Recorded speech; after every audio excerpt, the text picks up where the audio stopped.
spoken and conversations be open. I can't be holding on to nothing that ain't keeping me. What's good, y'all? It's your boy Just John, and this here is episode 2 of POETivation. So I hope y'all enjoying so far. We talked a little bit about the why in the first episode, and so this one we wanted to talk a little bit about the creative process, right? And so with that, I wanted to start off with this quote. It's from Steve Harvey. He says, "Your gift is what you do with the least amount of effort." Right? Your gift is what you do with the least amount of effort, right? So think about that as we're talking about this damn topic. So with that being said, this is here simply to give y'all motivation for what's ever to come. If you guys are full-time creatives, if you're an artist, if you're somebody who's looking to just expand upon their creativity, then this is the podcast for you, right? So like, comment, subscribe. Make sure you check out my YouTube channel, all right? Bet. Yeah. Okay, cool. So with that being said, we're going to talk... You done? You finished? All right, cool. We in Miami, you know? So we're going to start off. We're going to talk a little bit about the creative process today, right? So I had this quote or this thought in my head when I was going through this crisis in my life where I was like, man, I have a habit of being good at almost anything I pick up.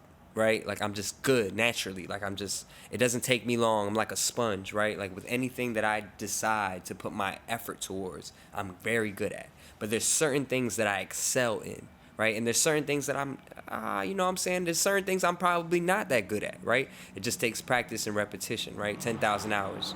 With that being said, I got into this habit of calling myself like the jack of all trades, master of none. But I wanted to shift that perspective because how I really think now is like I can be a jack of all trades or I could be a master of one, right? And what I mean by that is taking the time to find those skills that you have in that bundle, and just taking one out of the equation and actually perfecting it one thing at a time, right? So when I was in high school, I was writing this book. It never came out. It's unreleased. It's still unreleased. It's sitting in my Google Doc. It's called Seasons Change, where I talked a lot about me as a creative. I spend a lot of time in different seasons. So one season, first quarter, might be winter time, right? And I might be heavily into poetry because I'm talking about love and loss and rebirth and growth and all of these things, right? And then, here comes springtime, and I'm like, okay, I'm, cracking out of that cocoon, that hibernation, and now I'm starting to be more free with my expression. Or maybe I want to get into music, or maybe I'm a little outside more, so I'm working out and getting in the gym, right? So I'm doing whatever I have to do to work on my body, my appearance, whatever. That's the season, right? And then my next season might be summer. That's when we outside, we performing, we getting busy. We booked and busy in Miami in summertime, right? That might be time where I'm heavily into performing, like just performance as a skill, right? And we're going to talk a little bit about that in a little bit. And the last quarter might be like, okay, something completely different. Like I'm trying to learn a new skill, like picking up an instrument or learning a software on the computer or video editing or shooting music videos or whatever the content may consist of. I worked in seasons, and what I found was I was not watering all the things that I know I like to do. I'm so good at entertainment in general, like not just music, not just poetry, not just hosting or curating events, but just entertainment. And so I'm like, man, how can I water myself fully at all times? So instead of putting the music down for a side or putting the poetry down, I decided to take one skill and just start perfecting that one thing at a time. And so I wrote a quote that says, it was like a mantra of mine that says, give 100% to one thing at a time, right? That's all I can do. So with that, I started to realize or figure out what it is that I love to do. Besides just the poetry, besides the music, that's creativity, right? Those are the muses. But what is the skill? And the skill for me is performing.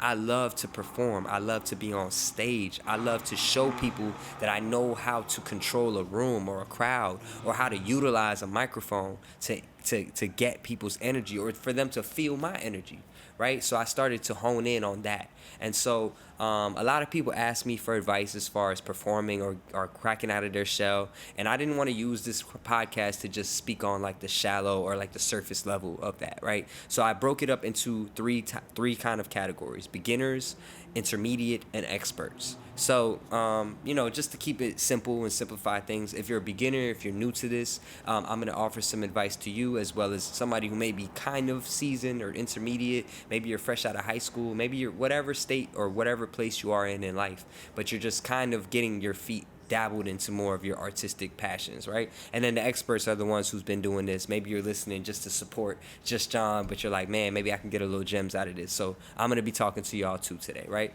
So with performance, right? A question that I get asked often is like, how do you break out of your shell as a performer or as a beginner or somebody that's trying to get out there? What's the first step or what's the piece of advice you would give? I would look at it like this.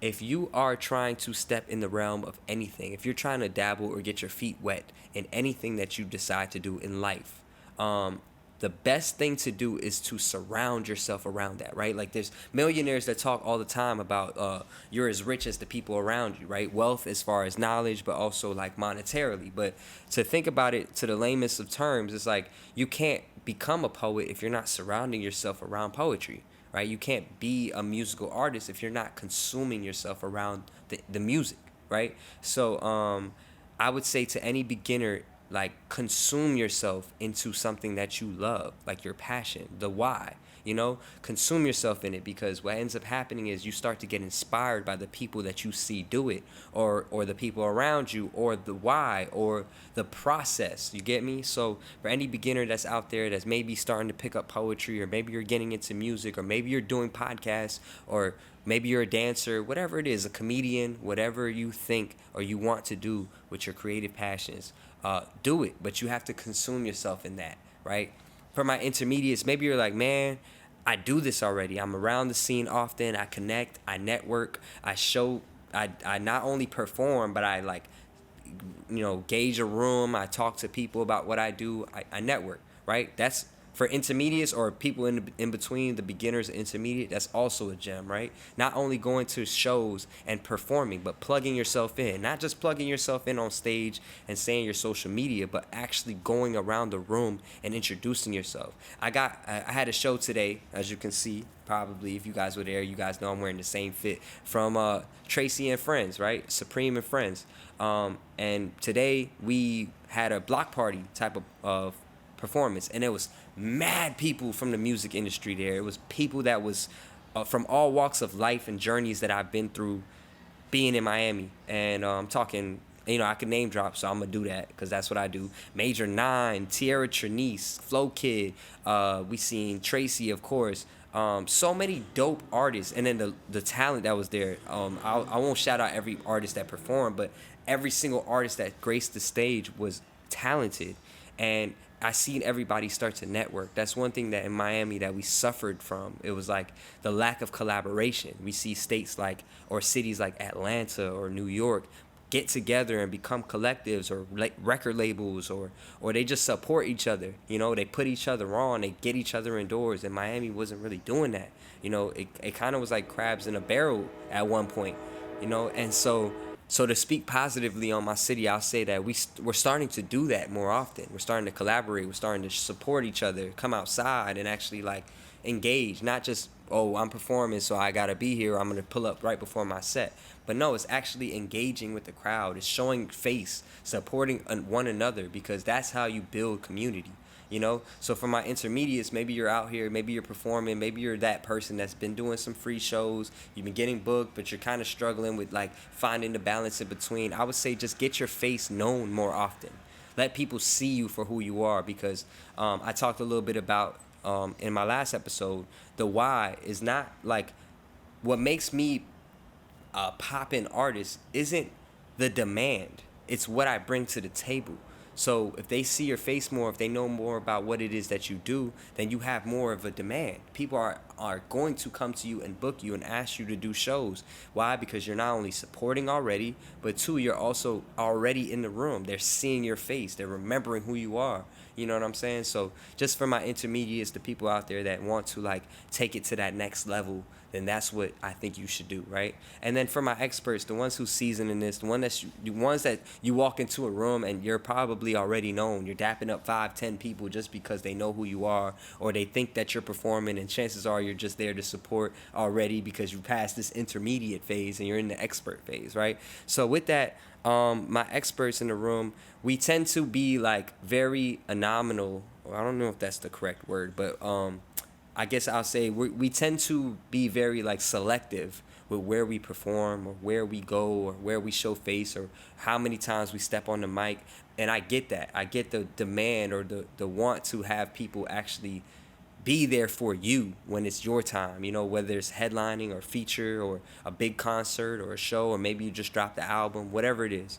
And I get that. But with that as well, keeping that in mind, it's always important to still support and show face and actually be a part of things. You know, grab somebody under your wing. Maybe it's you're not in a space where you're performing as often because maybe it's not fulfilling, or maybe you're like, I don't need to do this too much, or I'm kind of in the next phase. Maybe it's time for you to pick up that mentee and say, hey, listen, I see you doing your thing. You're good at what you do. Let me take you under my wing. Let me teach you something that I haven't, that somebody didn't tell me. You know what I'm saying? So I want to be that person for my next artist or whoever it is that I see that I'm thinking is like, man, this person has potential to be great. This person has the foundation to do something well, right? So with that, that's beginners, intermediates, and experts, right?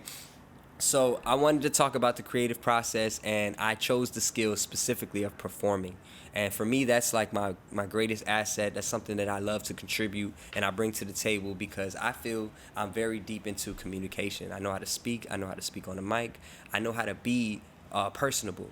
So for me, I honed in on that skill. I found that, and I found ways that I could monetize off of it, like this podcast, or performing, or curating events, or hosting, or doing videos, you know, things of that nature helped me to grow my skill set, right? So today I was at a performance and it was dope. You know, people in Miami was showing love. Like I said, it was a block party. It was outside. I'm the only one doing poetry. Everybody's doing music. Tends to happen pretty often for poets. If you're a poet, you know the feeling when you're the only poet doing poetry in a music setting, right? But with that, the battle I had was, not only did I open the show purposefully, but I also, which we gotta stop. I'm gonna speak on this.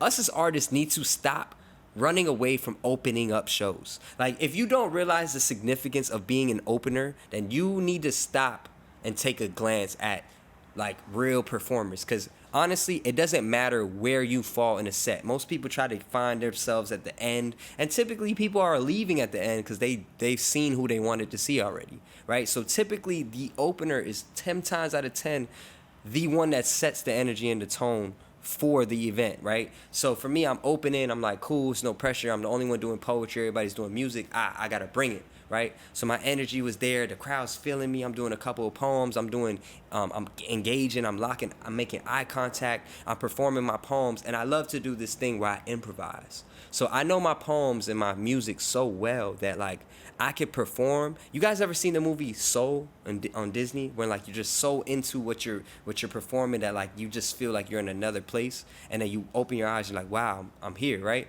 I know how to step myself in and out of that phase. It's like Avatar when the arrow lights up and he's like in that mode. Like, I know how to balance being in and out of that mode. So there's times where you'll see me performing, and halfway through a poem I stop and I engage with a crowd member, or I say something to somebody that's in the room, or I lock in and make eye contact with that one person and I engage, because that's connectivity. Somebody is going to remember that for the rest of their life. They're going to remember that performance when they seen Just John and me and this person locked eyes and I'm speaking to just them in the room, right? They're going to remember that. So sometimes that's important, to lock in and engage and improvise. You know, I have poems where I talk about, you know, telling the audience like to snap just in a random moment in my poem. Like, hey, if you're feeling this, snap.